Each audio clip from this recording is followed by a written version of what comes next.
engke bakal aya sulit naik haji teh, bakal aya penyetopan. Wallahu a'lam, mungkin ti pihak kafir, mungkin karena zolimna di berbagai negara sehingga kesulitan engke. Nah, ya Rabbi bil Mustafa baligh maqasidana waghfir lana ma madha ya wasi'al karami. Bakal terjadi tahun 1500, diperkirakan tahun 1500, entah sabaraha 500 sakaditu ngan di jero tahun 1500 etalah hiji bakal datang engke Mahdi Al-Muntazor, Kangjeng Nabi gaduh putra namina kitu Siti Fatimah nikah ka Sayyidina Ali gaduh incu Sayyidina Husain nuju didongengkeun ayeuna di mingguan Hasan Husain gaduh putra deui. Sayyidina Husain teh Imam Zainul Abidin gaduh putra deui, Imam Bakir gaduh putra deui, Syekh Ja'far Shadiq gaduh putra deui, terus trek aya Imam Mahdi. Iraha eta Imam Mahdi turunna. Imam Mahdi turun teh di mana-mana ahlul hawa geus ngelehkeun ahlul haq. Di mana-mana ahli maksiat geus ngelehkeun ahli taat. Di mana-mana di lembur Cilongok geus loba nu mabok, di mana-mana di Cilongok geus loba nu zina, di mana-mana di Cilongok geus loba pamalingan, di mana-mana pamarentahna di Cilongok bae lah ulah sa Indonesia, di Indonesia mah gede teuing. Di Cilongok bae pamarentahna RT na geus teu bener sakumata di Caki Sarip. Jore jasa RT di urang mah dibandingkeun jeung Kangjeng Nabi. Jarore jasa pasti bae atuh. Ngebandingkeun jeung RT.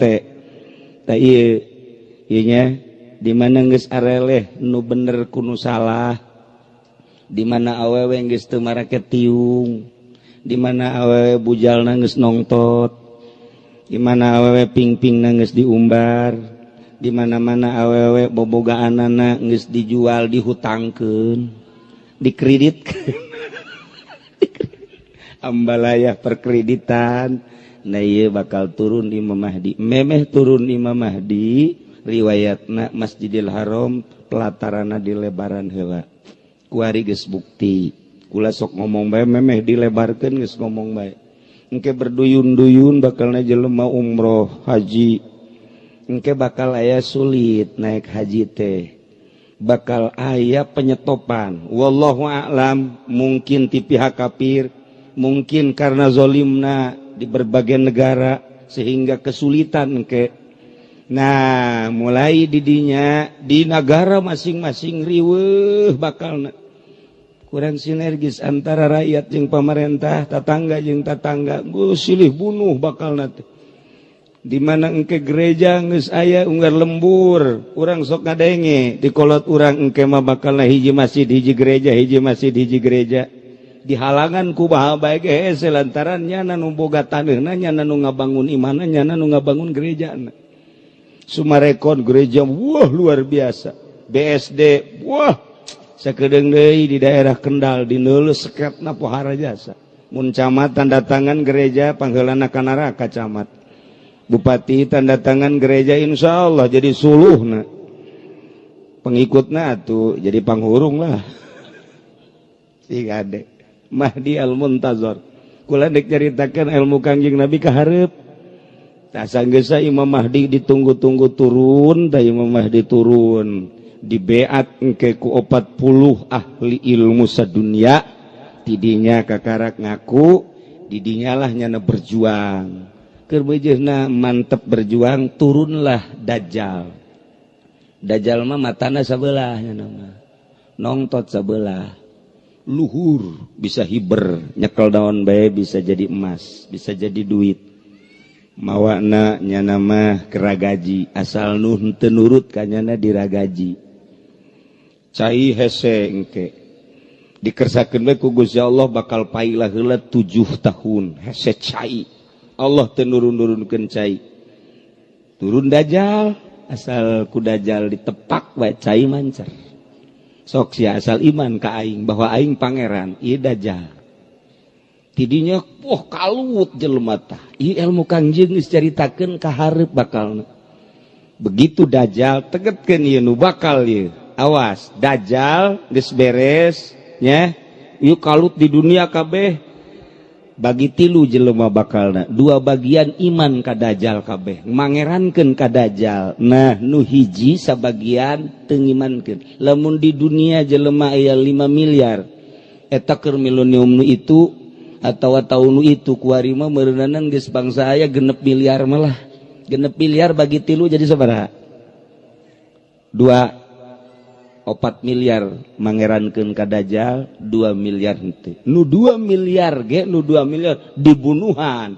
Tersisa lalaki hanya 70.000, awewe hanya 40.000. Nu henteu iman diudag-udag ku Dajjal. Nah, ieu sing hade. Beres Dajjal kalut, turunlah Kangjeng Nabi Isa alaihis salam.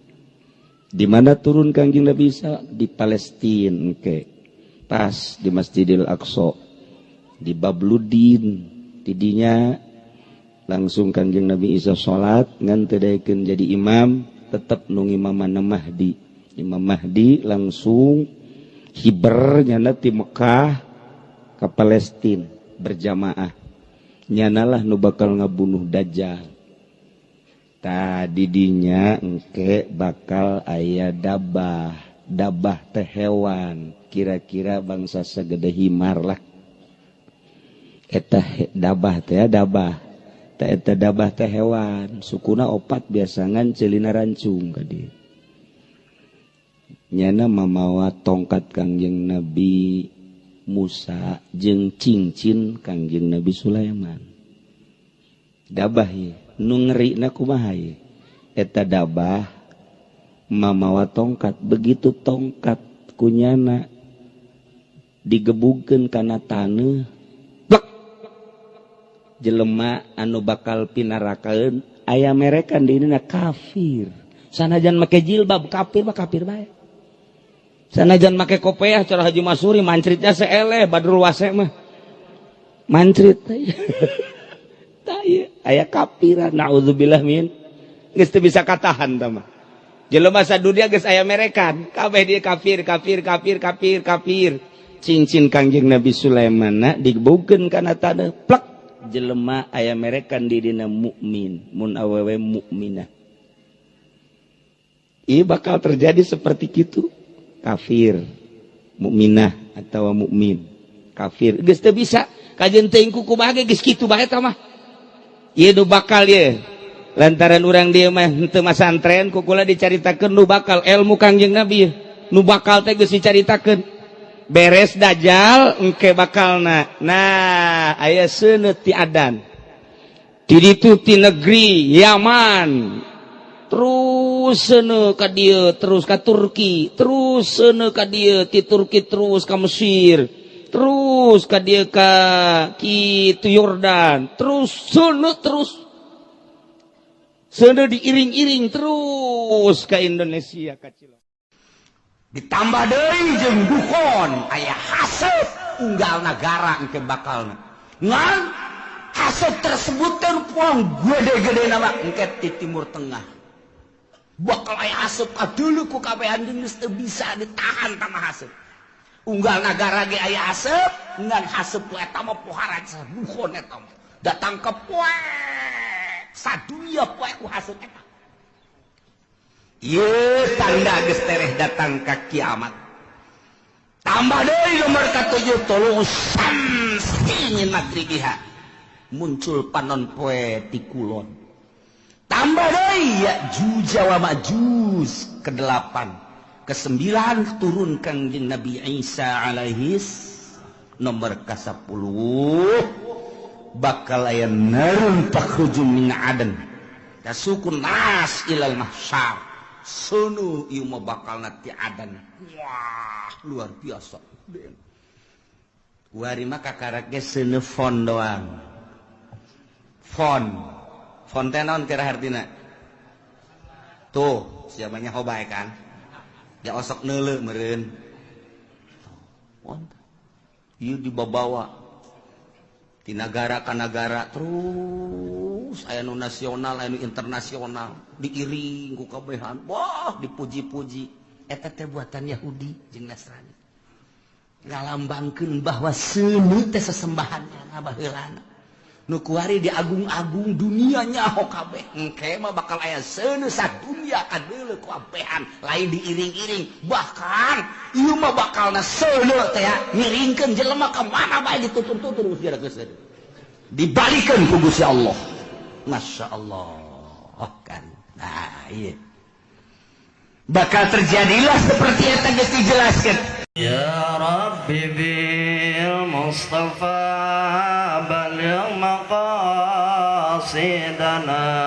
waghfir lana ma madha ya wasi'al karami